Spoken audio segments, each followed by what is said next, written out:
Welcome back to Talk of the Town. I am now joined by Lou Benfonte of the Heritage Library, although he might look like somebody else today. General Mitchell? Yes, I'm dressed as General Mitchell today, and we're going to talk about our Mitchellville class that we have coming up on Tuesday, where people will learn the story of the first self-governing town of formerly enslaved people in America. It's a great story, a great American story, and it's actually the beginning of Reconstruction. Happened here on Hilton Head. We also have about 11 other history programs that we rotate on Tuesday mornings at 10:30 at the Heritage Library, and you can see the schedule on our website. So your Mitchellville class is at the library? The Mitchellville, all our classes are at the library at 10:30. At 10:30. So tell us a little bit about what they learn in the class, and you do tours of Fort Mitchell too as well. We do tours of Fort Mitchell, and we also do tours of the Zion Cemetery. Fort Mitchell tours are on Thursday mornings at 10, and Zion tours are on Friday mornings at 10. And you can sign up for any of our classes or tours online on our website. But what people will learn about Mitchellville is how these former slaves came to the island, the living conditions they were in when General Mitchell arrived here, how appalled he was at those living conditions, and what he decided to do, which was to take part of one of the Confederate generals' plantations here on the islands, and he laid out streets and lots and actually gave them lumber to build a town, and eventually almost 500 homes in the town of Mitchellville. Wow. Yeah. Interesting. So tell us something a little bit interesting about General Mitchell himself. Well, General Mitchell was a very interesting man. He was actually, grew up around the Cincinnati area. His dad passed away when he was 12, and he went to work in a general store to help support his family.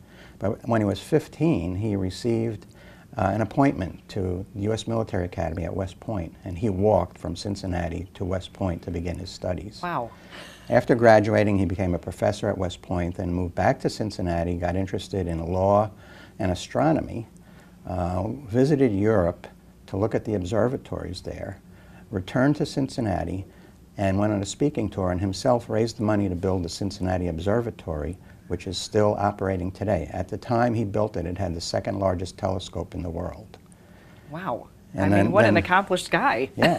And then the Civil War broke out. He was called back into service as a brigadier general in the Department of Ohio. He led his men down and captured Nashville, Tennessee, and then he captured Huntsville, Alabama without firing a shot.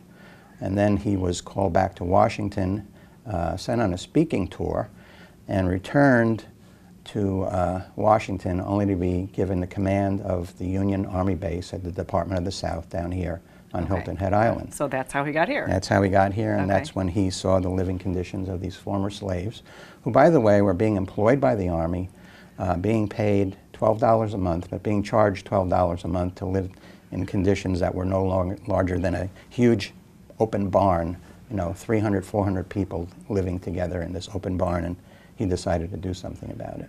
Wow. So, I mean, how wonderful. Yeah.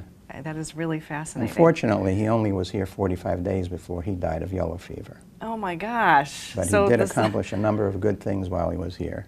And so did people continued the work he was doing once he died? Yes. Yes. There will eventually be over 3,000 people living in the town of Mitchellville, which elected its own officials, passed its own laws, and actually had the first compulsory education law in the state of South Carolina. General Mitchell sent teachers in from the American Missionary Association as well. Tell me a little bit about this uniform that you're wearing. You were telling me some tidbits when you came this is a Union Army's Major General's uniform, Civil War, and a Major General's uniform was 3 buttons, 3 buttons, and 3 buttons. A Brigadier was 2, 2, and 2, and a Lieutenant General was 4 and 4. That would be Ulysses S. Grant, and with the 2 stars on the shoulder. So it's all wool, and you see I've got his sword and all his other accoutrements here. This is the type of hat that General Mitchell wore. We have a number of photos of him, and this is exactly what he would be wearing if he were here with us. So when people come to your classes, are you dressed like this? Or no. Occasionally when we do the tours at Fort Mitchell, I will. When we do History Day, I'll be doing it. And the tours are going to be resumed on April 20th. Okay. We had a number of issues at the fort site with fallen trees and limbs that were about to fall, and the last big one just fell last week, and we had it removed. And so we're going to restart the tours on April 20th at 10 a.m. And as I mentioned, you can sign up for those on our website. Absolutely. Thank you so much for being with us. What a fascinating, fascinating thing. Thanks. We'll be right back on Talk of Thank the you. Town.